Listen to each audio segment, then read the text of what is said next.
பேரண்டத்தில் எப்பொழுதெல்லாம் துன்பம் நிகழ்ந்துள்ளதோ இறைவன் விஷ்ணு அவதாரம் எடுத்து காப்பாற்றியுள்ளார்.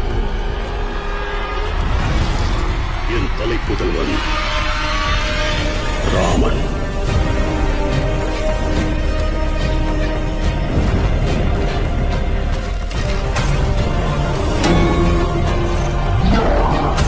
இவ்வுலகின் நன்மைக்கு என் உயிரியை இழந்தாலும்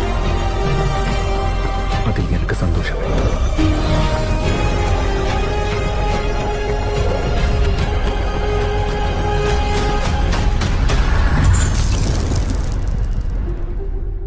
முடிவெடுத்து விட்டேன். ஒரு புதல்வனாக தந்தையின் வாக்கை காப்பாற்றுவது எனது கடமையாகும்.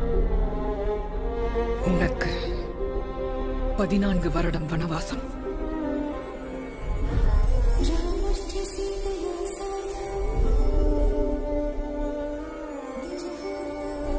அந்த வாக்கு என்னாயிற்று? திருமணத்தன்று நீங்கள் எனக்கு கொடுத்தது. நம் இருவருக்கும் ஒரே விதியே. அது எதுவாக இருந்தாலும் சரி, நான் ஏற்றுக்கொள்கிறேன்.